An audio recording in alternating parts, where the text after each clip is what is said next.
Good afternoon, everybody. Keith Engle for TGI Sports Talk with our weekly MLB update. You can watch here on TGI Sports Talk and on Let's Talk Sports pretty much exclusively. We will be sharing it to all the groups at some point, the baseball-related groups. We appreciate your allowing that and viewing each and every episode. We hope anybody that joins us will certainly comment today. And also, I want to say right up front, in case anybody plugs in, I realize I've got the wrong shirt on for a baseball update today, but it's the one that I could grab quickly as I ran up here to do the show. So, and it's a little chilly in my studio right now, so I wanted something that I could zip up but still have short sleeves, if that makes any sense. Great to have you with me today. Again, feel free to comment, whether it's here live in the during the broadcast. We want to certainly look at your comments and address your topics. And even after if you're watching this after it's been recorded, please leave a comment. You don't like the show, say something constructive, please. What we can do to improve. And if you do like it, please like, share, and invite your friends and comment. I'm a very opinionated guy, but I do not think for 1 minute that my opinions are all correct. And you'll hear a lot of that on this show and on some others that I do. I'm like Billy Packer said, by the way. I'm often wrong, but never in doubt. So that's me. I have passions and convictions, and sometimes I'm right and sometimes I'm wrong. Let's take a quick look around the league, shall we? We got a week under us now. A lot of teams, everybody's got at least 6 games, I think, even with weather. Pretty good, actually, for the first week. Very few rainouts. Mets and Yankees. I know there's some rainouts last night. We'll take a quick look maybe at some of those games. But everybody's got, I think, 6 games under their belt, 7 in a lot of cases. And there's some interesting things to take a quick look at. Let's go around the divisions. What are we surprised at? Again, it's early. We're not making any rash decisions here, right? About what's going to happen. But there's some trends that maybe, Tanner, go Brewers. Listen, Brewers were one of my, last year, Tanner. Good to have you with us, by the way. I think I told you this. I'm not sure. Last year, the Brewers were my underdog pick to win the World Series. I had them winning it all. The lack of hitting really hurt them. I was very disappointed in what they did at the break, but I picked them to win the Central again. I didn't quite go so far as to pick them to win the World Series this year, but I love this team. I love Craig Counsell, and I love their pitching staff. Even with Hader gone, I like the bullpen. A lot to like there. And I will start there since you brought it up. I was going to start in the American League East, but since Tanner's with us and maybe we'll make a few more comments, Brewers off to a great 5-1 start. They've won their last 5 games after losing opening day. They've got a 1-game lead over the very surprising Pirates, and the Pirates will not continue their 4-2 pace, by the way. Let's just be clear here. Neither will the Reds. And I don't think the Cardinals were a bit of a disappointment early on. They've lost their last 3 to fall to 2-4. Again, we can't get too excited on the good side or the bad side, but, there's some interesting trends to kind of pay attention to. Brewers with a nice plus 22 run differential to get started, too. Really good start for the Brewers. So, Tanner, that's your team, which I don't know if I can. I'm trying to do the geographic thing. I know you're a Chiefs fan. I would have thought you might be a Royals fan as well. I know that doesn't necessarily equate. I'm a Yankee fan and a Patriot fan. And again, I couldn't grab one of my Yankee tops real quick. So anyway, nice start by the Brewers. Listen, momentum means something. Getting off to a good start does mean something. You don't get buried. You're not buried if you're, the Cardinals at 2-4. You're only 3 games out of first. But to that point in the East, and I can come back, Tanner, if you or anybody else has any comments about things I've already talked about, because we do have a bit of delay sometimes, so we can always back up. The East, the Braves are off to a great start at 6-1. The Mets kind of uneven, lost their last 3. Their home opener washed out last night. Nothing to get excited about. There are 3 games back after a week. That you don't want to be 3 games out after a week for sure. But you've got to be careful. The Mets are a team that are one of the teams that I'd say be very careful. This is a really good Braves team, and this team gets off to some remarkable start, 20-5. And I'm not saying they will.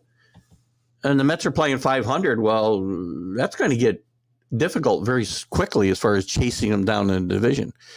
And there's a big disappointment, and I'm not surprised. I said this in the preview show that I did with Drew Ehrlich. I've said it on some of the other shows where we've talked about baseball going forward this year. I think the Phillies are going to be in trouble. I don't like their pitching after Nola and Wheeler, and they didn't pitch well the first couple of games this year. I don't like their defense still. They're relying on Castellanos to bounce back, which is a big if. And they're not going to have Bryce Harper back till maybe the All-Star game, and then he can't play the field. This team's 1-5. And listen, I love Rob Thompson. I was on this show all last summer once we started doing this one regularly. I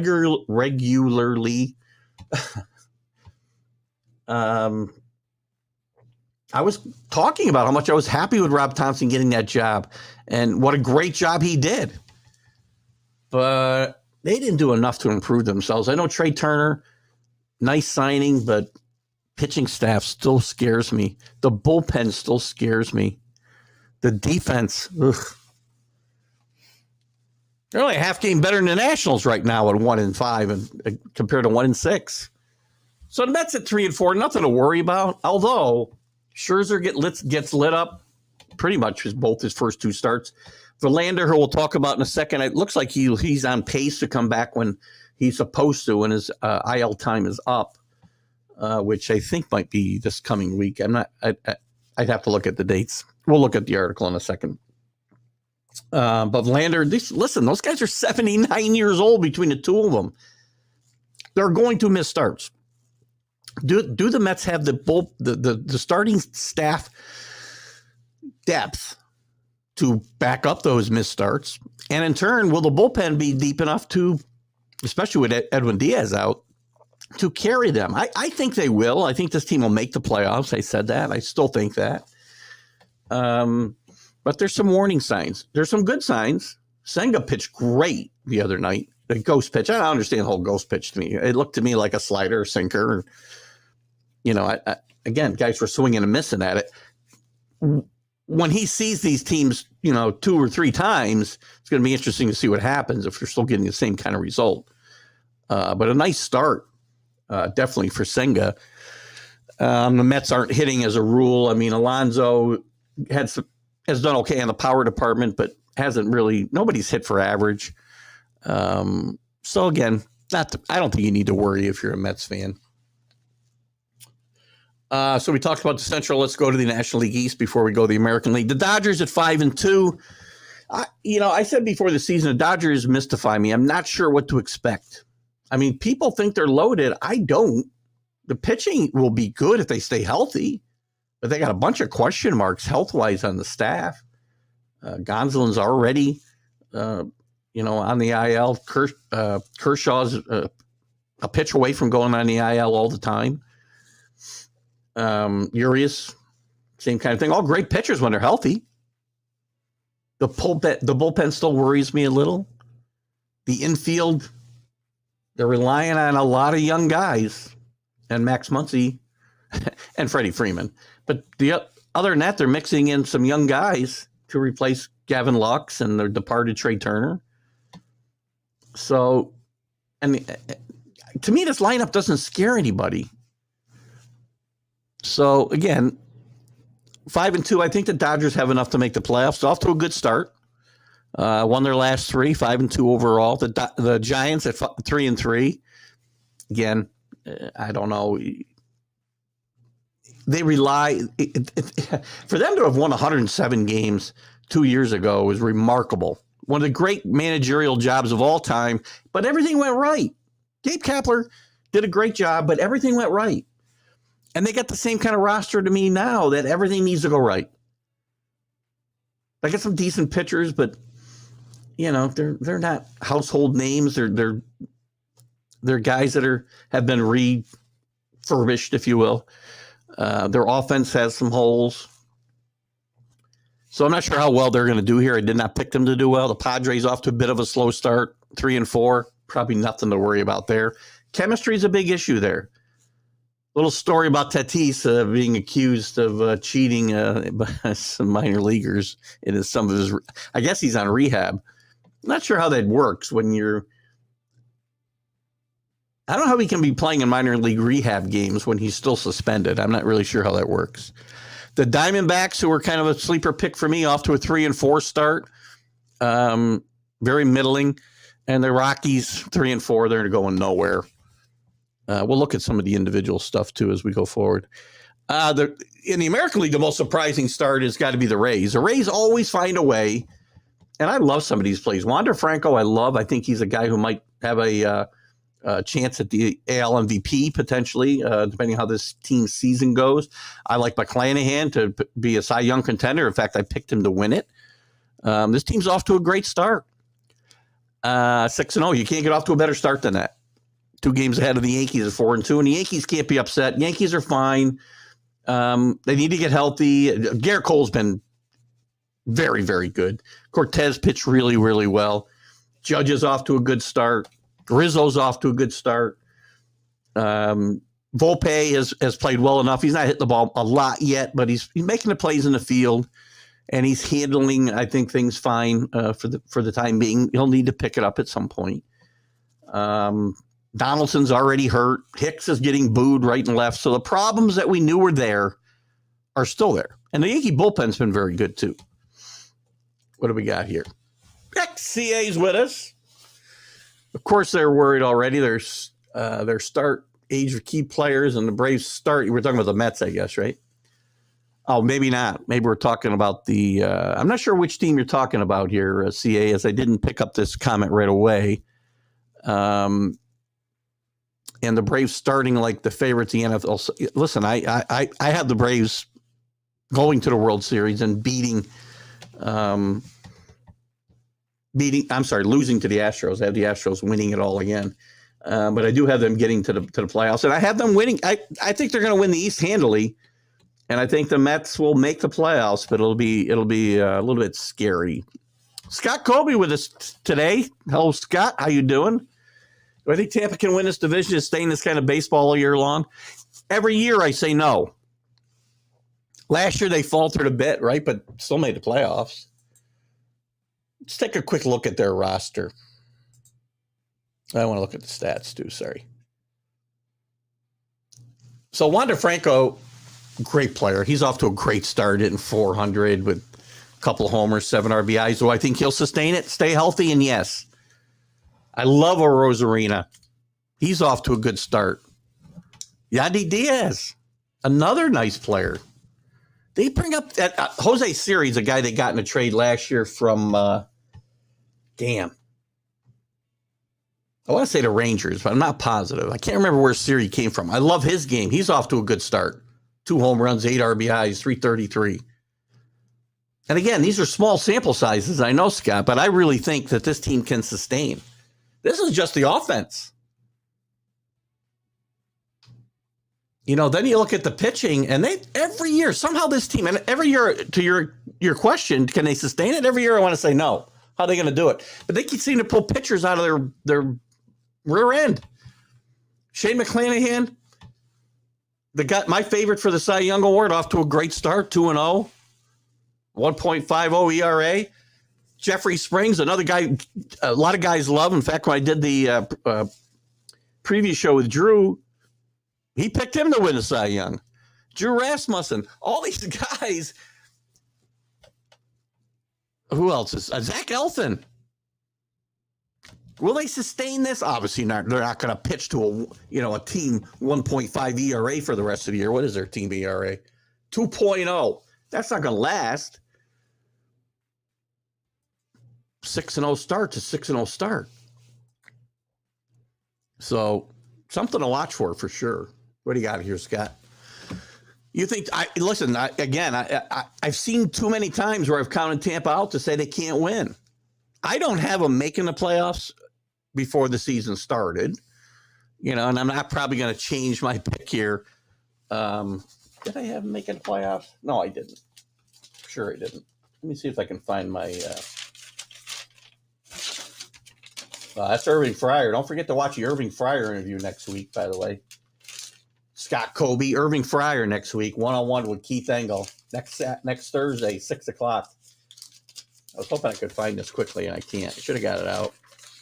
I have to keep that with me. Nah, I don't have it with me. I'm pretty sure I didn't pick them to make it. So, and last night, by the way, our one-on-one interview was with Chuck Foreman, former Minnesota Viking. Great. That was a fun interview. Very vocal about his lack of a Hall of Fame induction.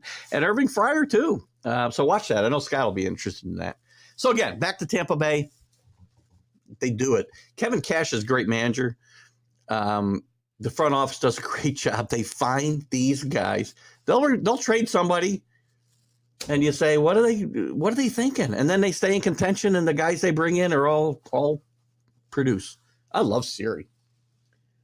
So I'm not going to discount their chances. Kevin Cash I started to say about Kevin Cash, he's a great manager. There's times where I think he's a little chippy. Him and the Yankees have had some issues over the years. But again, he's a good manager. CA, too many calls in evenings sometimes before holidays, weekend especially. Rarely bet Thursday night's PL race, but I took Gerwin Price to win the Premier League championship. Didn't I ask you this question last night? Not terribly baseball related, but I think I asked you this question on Wednesday night during the college football huddle. Give me a pick in the Premier League because I want to go on I want to just make a bet on DraftKings. Good. Check it out. I had a good time with Irving. We went over an hour. We probably went an hour and 10 or 12 minutes last night. It was a lot of fun. So next Thursday at 6, that will debut. Scott remembers Irving Fryer with New England. He could have been. Listen, here's the thing. I don't want to get off topic here because we're talking Major League Baseball, right? But he had the talent to be. Now, the offense held him back. We talked about that last night. That offense, and listen, offenses in general were different then than they are today. The Chargers starting to throw the ball a lot. The Dolphins were throwing the ball a lot.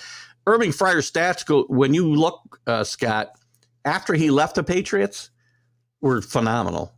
Absolutely phenomenal. And he admits some of that was him. But the team offense, too, wasn't really conducive to somebody putting up gaudy numbers. But check it out. And we'll certainly talk more about that when you see it and we get a chance to talk about it. So anyway, keep talking Major League Baseball, you guys. I am here to talk about any topics you want, and we'll continue our look through the rest of the American League here. The East, we talked about the Yankees. The Blue Jays, 4-3. They're fine now. I did think, and I still think, that Brian Schneider, I believe is the manager's name, right? He had better be careful. This team is World Series or bust. It's the most talented team in this division, if not in the American League, Astros included.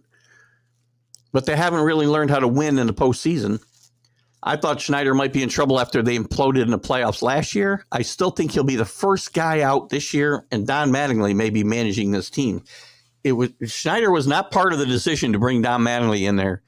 The way I understand it, was not part of the decision to bring Don Mattingly in to be his bench coach. Not a good sign. Just saying. Be careful. What do you got? Do I think the National League comes down to the Padres and Braves? I believe I do have the Padres and Braves matching off in the NLCS. Don't discount the Brewers, as I talked about at the top of the show, and Tanner had prompted me to do. I did pick the Brewers to win the series last year. They're off to a good start, 5-1. They just need to hit the baseball. They got a really good pitching staff still, even after moving Josh Hader out. Love their starters. Devin Williams is not really, I don't think, that much of a step down from a good Josh Hader, assuming Josh Hader continues to rebound and doesn't pitch like he did when he first went to San Diego last year, or the end of his time in Milwaukee, for that matter. So yes, I think it'll come down to the Padres. And the Padres are an interesting experiment, if you will. The only thing that can beat the Padres in my mind is the Padres. If they implode internally, chemistry is not what it should be. And who knows what it'll be once Tatis gets there and he's changing positions. And, he's probably going to be at least the fourth highest paid player on that team before long after signing a long-term deal. And he doesn't strike me as the kind of guy who's going to be happy with that, which really irks me, right? These guys want their long-term security, so they wrap themselves up for 8-10 years. And then when their deal's obsolete, they want to renegotiate and they want to opt out. I'm not for giving these guys opt-outs. If they want long-term security, I'll give it to them. But when your deal's obsolete, don't come running to me and saying I want out. So, and I wonder how he's going to deal with that. Once Soto gets paid, he'll be the fourth highest paid guy in the team at best. And he's going to learn a new position. I think he's still got some growing up to do. So, yeah, I think the Padres will be as good as their chemistry. So I think if the Padres do implode, look out for the Brewers. CA, hence. Oh, I see. Now I get the whole comment. It wasn't running together right in my head. You were reviewing the last 10 minutes of the show. You realize I did bring up darts. I did, yeah. And I think I got to remind me, if you come on at 5 o'clock, I'll be on with the Let's Talk New York Sports. Well, we'll get into the Yankees and the Mets a lot more with Dan Harris tonight at 5. Dan talked about bringing a dart show on, so make sure we find out what's going on with that, CA. So thank you for that. I just want to bet a dart game. I made a note here so I can check it out and maybe go put $5 on it. I don't even know how to win, but we'll see. We got to finish up some teams here. Let's see. Cleveland in the Central, no surprise, off to a very good start. I like Cleveland to win this division. I picked the Twins to make the playoffs. So I did not have the Rays in the playoffs. Now I remember. I got the Twins with a wild card. I like Rocco Baldelli a lot. I think this team will rebound. I had them winning this division last year, and I think they'll rebound this year. I think the team's improved in enough areas. I don't think they have enough to beat out a really good young Cleveland team or go too far in the playoffs, but I like this Twins team to rebound a little bit. The White Sox off to a 3-4 start. The Tigers at 2-5. Kansas City 1-5 or 1-6. These teams are going to be terrible. And in the West, I don't know if Alan's not with me today, but the Rangers, and again, Alan, 6 games, are in first place at 4-2, at least tied for first place with the Angels. Good start for the Rangers. Let's just take a look at this because, again, I want to get a look at some of the numbers, and because I do not think this team even finishes at 500. I really don't, because I don't think their offense is good enough. I don't think their pitching staff is good enough. I don't think DeGrom stays healthy enough to really compete here. But Mariners are off to a 2-5 start. So this is a good way for the Rangers to get some momentum built, and it's important to do that. I had a problem with the on-base percentage, was my biggest problem with this team coming into the season. Still only 319, guys, by the way. Batting average is 265. We'll talk about some of the batting averages and the length of games here in a little bit. But anyway, let's take a look here. Marcus Semien hitting 240. Nathaniel Lowe hitting 240. Garcia's off to a good start. Nice batting average, good on-base percentage. Leads the league in hits, I think. We'll take a look at some of the quick people off to quick starts there. Corey Seager, who a lot of people think are going to really eat it up with the change in the shift rule. Not so far, hitting 217. Josh Jung, a lot of people are high on him. He's off to a good start with a couple home runs, hitting 318. Robbie Grossman, another young guy, hitting 263. But people tell me about how great this Heim is, the catcher. He's hitting 154. I know it's early. Guys, I understand it's early. I'm not saying this is indicative of how this team will go, but their pitching has got to hold up. Their pitching has pitched pretty well. DeGrom probably has pitched the worst of all of them, pitching to nearly a 6 ERA in 2 starts. He does have 1 win. Dan Dunning pitched spectacularly the other night. Is that going to continue? I can't say I can expect that to continue. I can't say I expect John Gray to continue his great pitching or even stay healthy for that matter. Martin Perez, now maybe last year wasn't a fluke. 31 years old. Some guys find it late. Evaldi didn't pitch great, but you know what? They've had pretty good pitching. The bullpen's been pretty good as well. This team still doesn't put the ball in play enough for me. They don't get on base enough for me.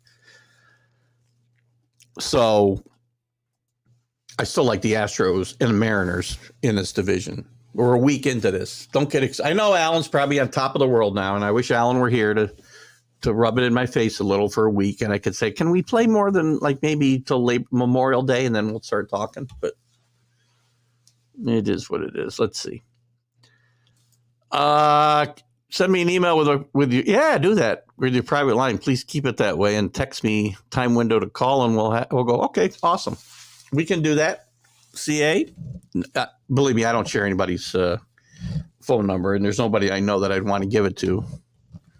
Maybe Kenny Gifford. You'd probably enjoy maybe like a 3-hour conversation with Kenny once he's pleasantly primed, if you will. The Mad New Yorker's with us today. Hello, Carlos. Carlos is at the game. It's got to be cold. Is it windy there, Carlos? I don't know if you can hear me or see this. Or Carlos went to the opening day game. It's freezing up here. I was outside opening up the patio today, getting some things. We're going to be selling our house that's way too big for us now and moving to a townhouse here in the next few months. So. But I still had to get the outside opened up long before we start showing this place. And it was cold, windy. My tarp went blowing to like 3 neighbors down. But we got a lot done outside today. And even inside, got a lot of work to do, man. Where was I? Got sidetracked here. The Angels 4-2. Oh, nice start for them. Ohtani's pitched well, calling his own pitches. Interesting situation there. The Astros 3-4. Don't worry about the Astros. I think the Astros will be fine. I think the Astros still win this division. The Mariners off to a 2-5 start. Listen, they're a young team. I think they'll be okay. But sometimes these teams, they could be one of these teams that might take a step back. I'm not trying to back away from my projections. I still have the Astros winning this division and the Mariners finishing second and making the playoffs and having scaring some people once we get there. I'm going to shut this window, speaking of cold. I was a little warm when I sat down. Let's see what's going on in. Let's look at some of the individual before I jump into some of the rules stuff and some of the news. I want to look quickly at some of the just quickly at some of the MLB leaders.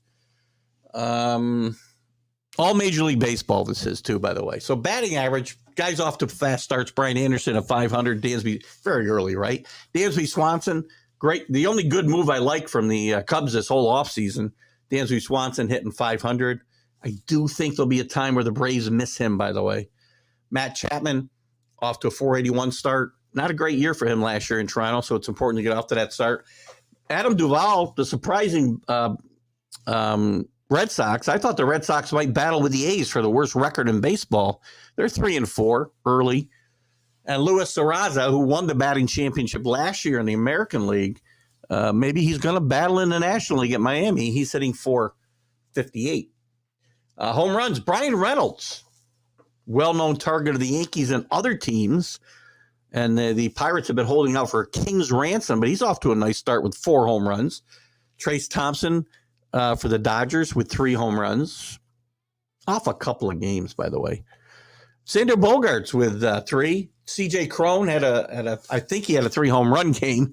He's got 3 home runs, and George Solar has 3 home runs as well. Adam Duvall already with 12 RBIs. Brian Anderson with 10. Jordan Alvarez, the great player from Houston, at 10. Will Smith, the catcher for the Dodgers, with 10. Matt Olson with 10. Let's see who that is.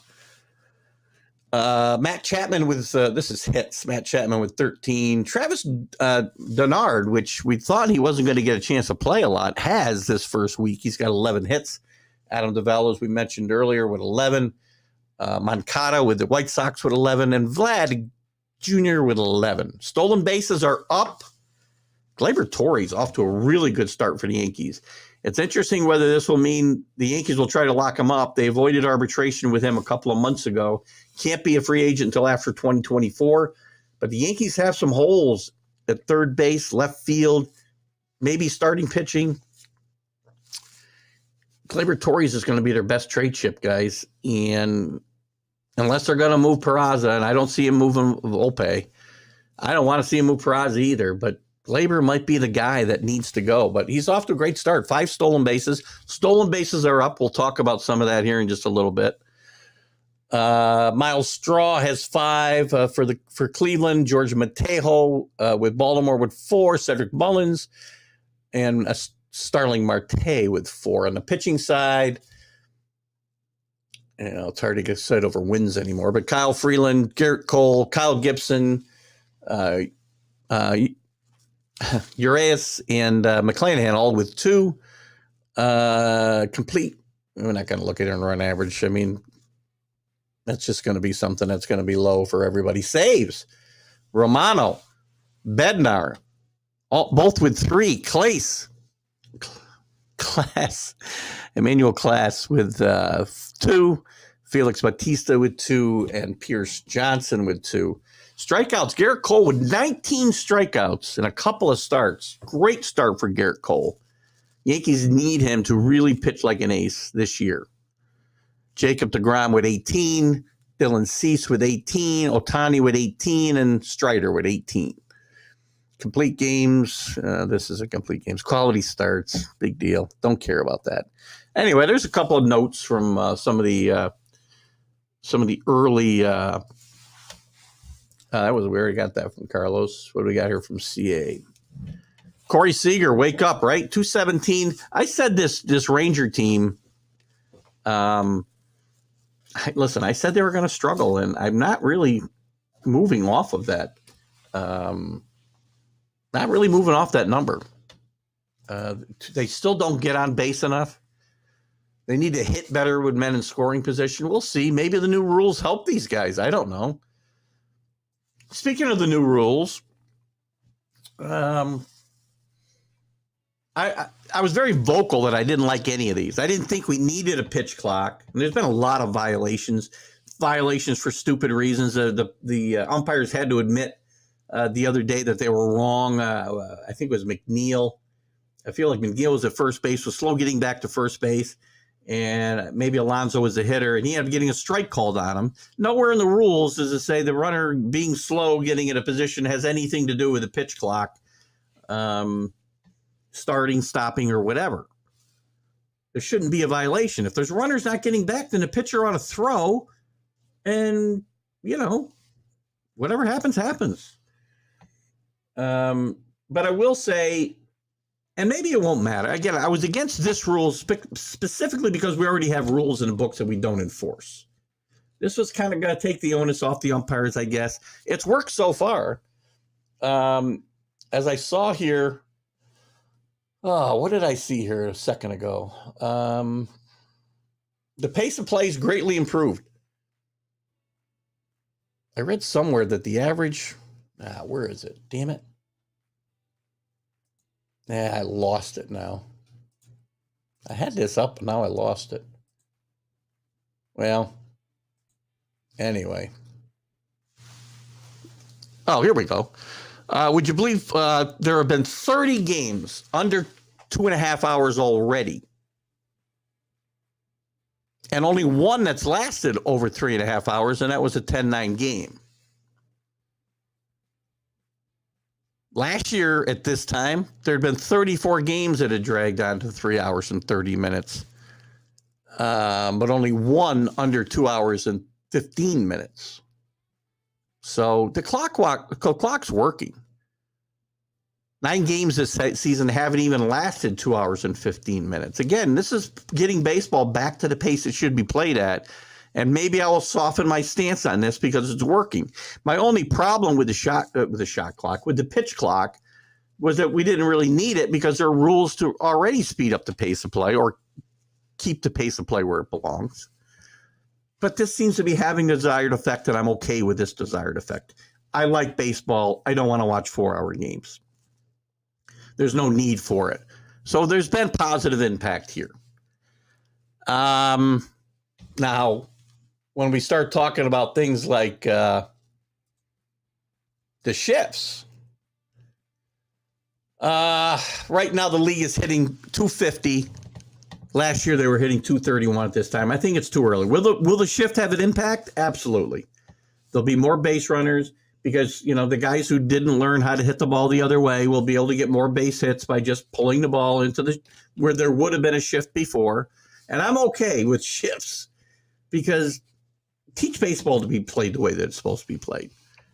But the early indication is batting averages will go up. How can they not? One big thing, I don't want to even look at that. One big thing, the stolen bases. So this is one I did not like.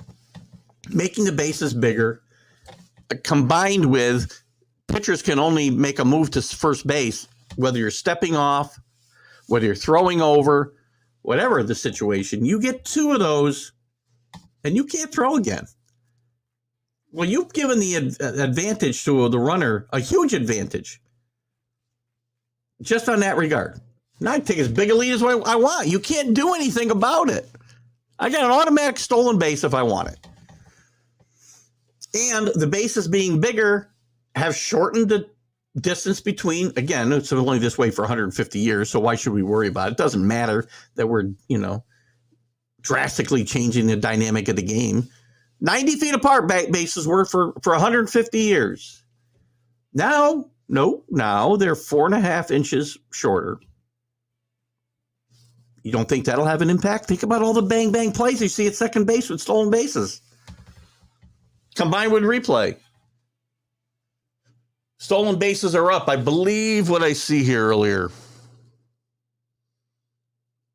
I believe there's 101 stolen bases. I thought I saw 101 stolen bases. Lost it again. No. Here we go. 101 stolen bases so far this year. 61 through 6 days last year. Over a full season, that's going to equate to quite the increase. It's going to equate to about 300 stolen bases.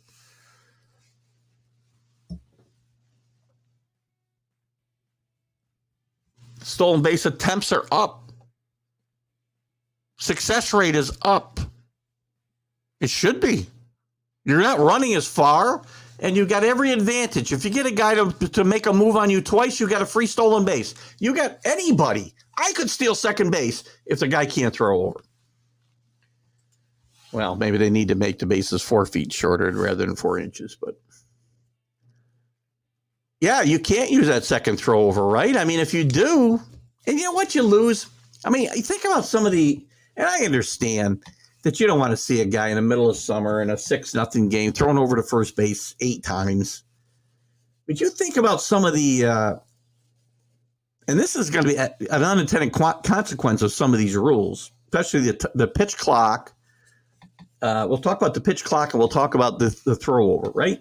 Think about some of the great playoff games, World Series games, ALCS games, where there was a whole cat and mouse game going on with somebody, a really fast runner at first base. Herb Washington, remember when he was a designated runner for the A's against Mike Marshall and the Dodgers, and he threw over, and guys don't always give him their best move right away and lure him into a false sense of security, and then you can't do that now. You got one move over, really, as CA says, because if you use it, you're screwed. So you lose that exciting moment. And with the pitch clock, again, I get it. You want to speed up the pace of play, but think about some of the great moments, again, in playoffs, let's say, big games that would have been lost some of the drama, I think. One that comes to mind greatly. Well, there's two that come to mind. One is Kirk Gibson's home run in '88 against the A's. First of all, it took him about 2 minutes to get to the plate. And with a pitch clock, the drama of that bat just built and built and built. And it seemed to be a little longer between pitches, but you didn't mind it in that situation because you could feel the drama building. It was palpable. You're going to lose it with a pitch clock. We'll see. I mean, again, players are going to fall into a rhythm here, and maybe we won't notice it as much as I think, but I could be wrong. I could be right. I could be wrong. I'm okay. The only one I'm all right with right now is the pitch clock. See, I still think the shift is terrible. It's just helping players overcome their own shortcomings rather than making yourself a complete player or coaches coaching you up to become a complete player and hit the ball where they aren't. Let's just change the rules so you can hit the ball where they used to be. It's stupid. I don't need to see more steals. If I want to see more steals, I don't. And again, I don't want to just keep helping offenses. Why is every rule, and again, I repeat this over and over again. You guys are probably sick of me saying it. Every rule since 1968, or even more than rules, everything that's changed in baseball has been in favor of the offense. They lowered the mound in 1968. Right? Ballparks started to get smaller. They put the DH rule in. Baseball's got harder. That's got harder.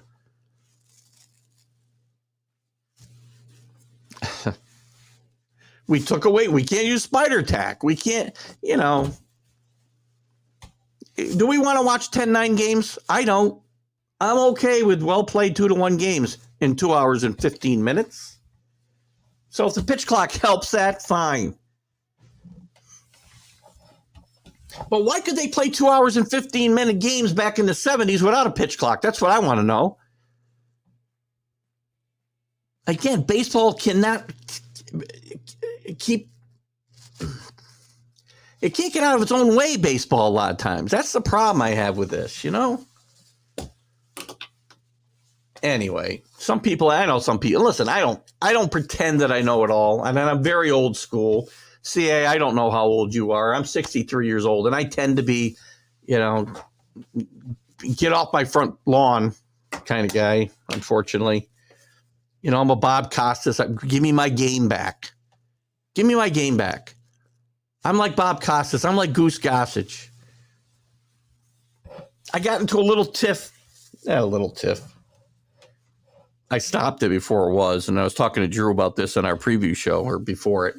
But during our fantasy draft, they were talk about some rule changes, and guys wanted to put things in that really benefited only power hitters. And I say, well, why aren't singles hitters rewarded for anything in what you want to propose?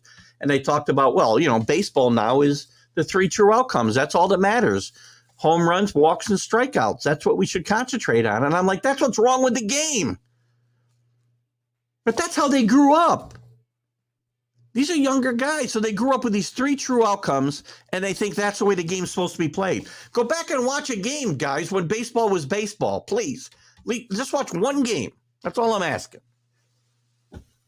Ugh. Sorry. I'm a little worked up. I'll get over it. Yeah, I agree. There's less time for batters. Listen, that's a good point.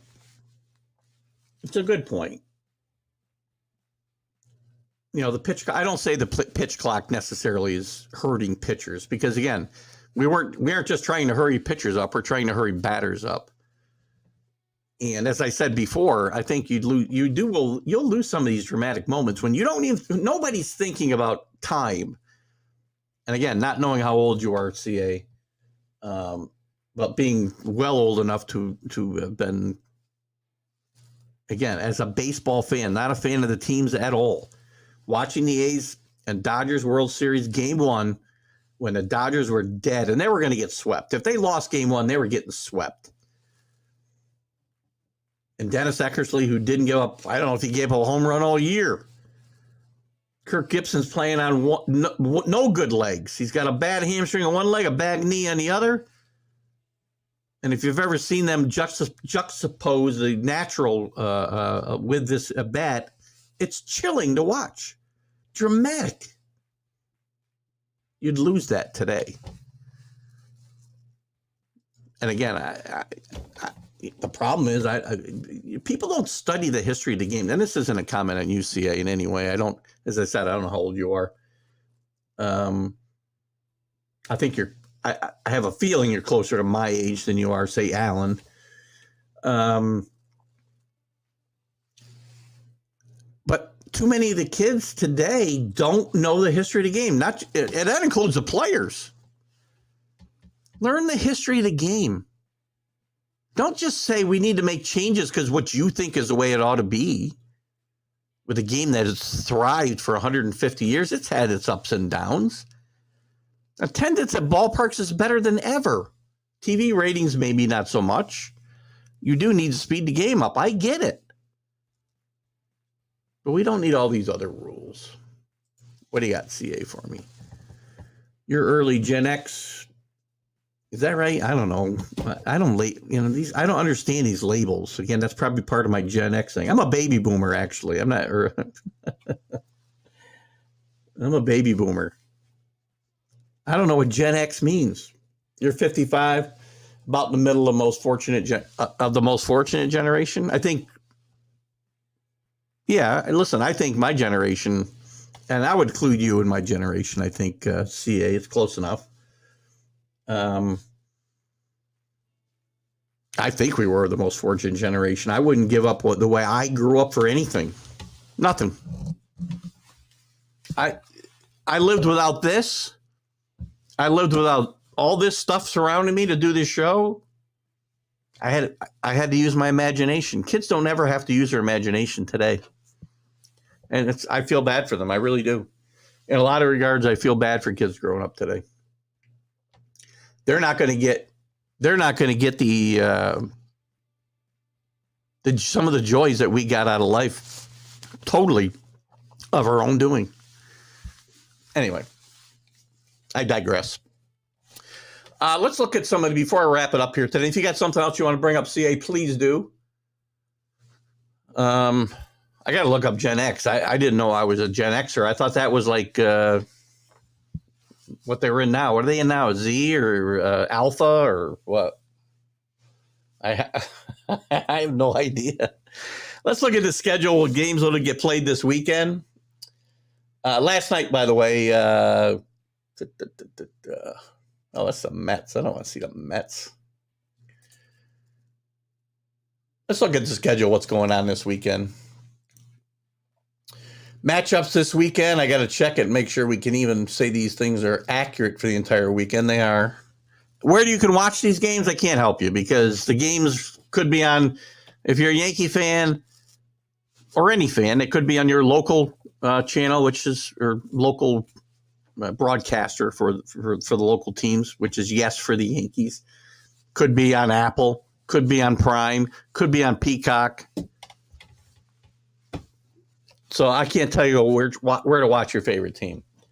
What do we got for matchups this weekend? Miami will be at the Mets all weekend. Actually, they're playing now, as Carlos had given us an update. I don't know the score, but maybe we'll look at it in a second. Texas is at Chicago. How's Alan going to deal with that game? He likes both teams.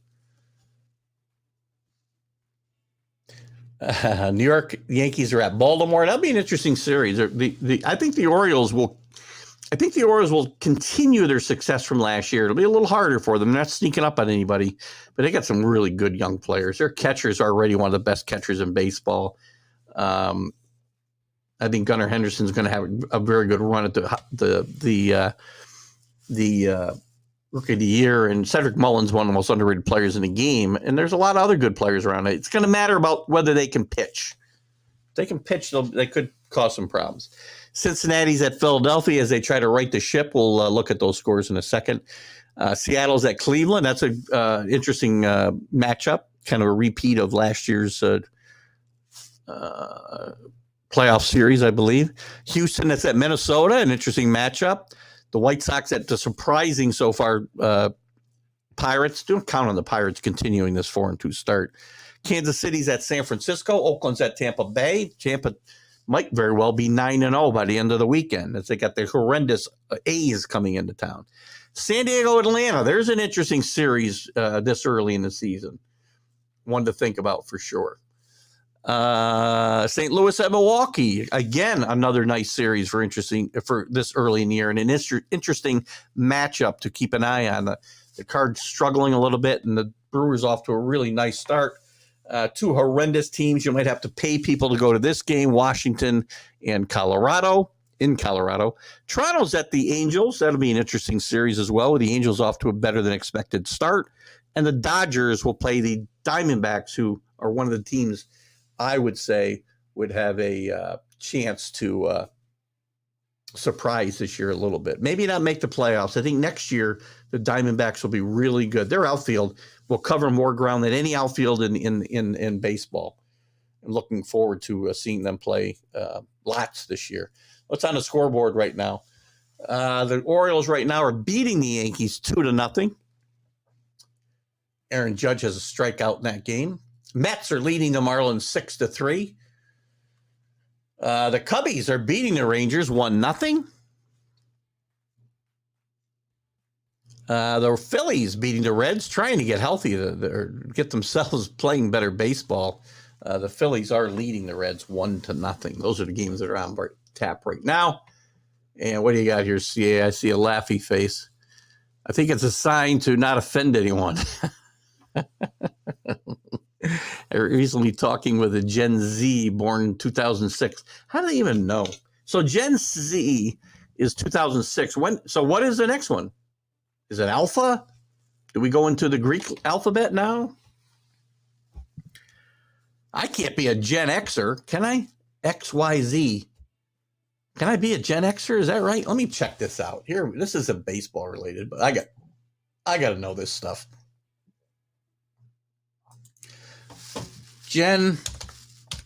Generation X.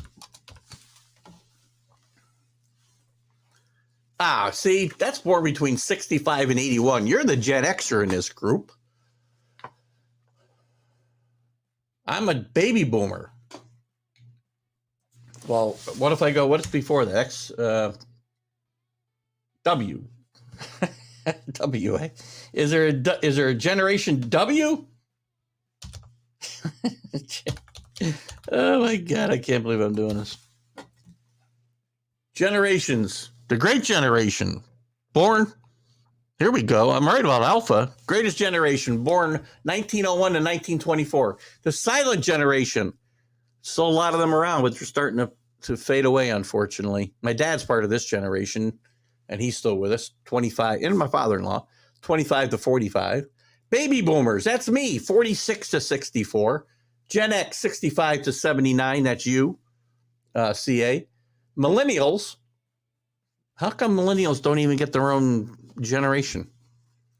That's 80 to 94, which is mostly my kids. Gen Z, 95 to 2012, and I was right.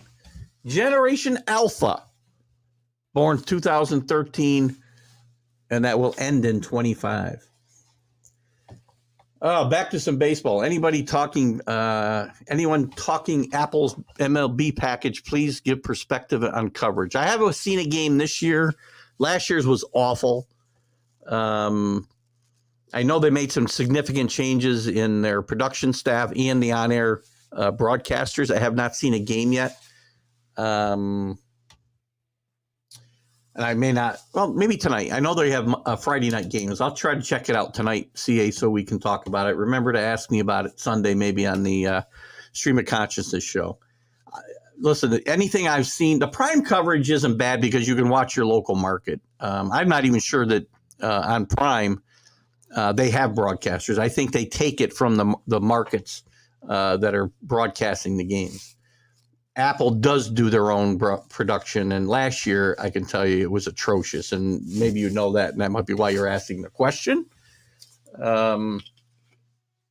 let's just hope it gets better because it was really sad last year, and it was hard to watch Yankee games. There were times I wanted to turn on John Sterling and Susan Waldman, who make my ears bleed on Yankee radio. Anyway, that's it. That's it for now. Nice, fun start to the baseball season, I think. Guys, I'm very happy as a fan. I think it's going to be a nice season, fun season. Trying to get myself not to get too worked up over the rule changes. Coming around to the pitch clock a little bit. We'll see whether I can come around to the rest of it or not. That's a long ways for me. You know, when I got my slingshot out, getting those kids off my lawn, that's a long ways for me to go. Listen, Engle for TGI Sports Talk, Major League Baseball update. Guys, I'll catch you on the rebound. Have a great weekend. Enjoy the baseball. We'll see you next time.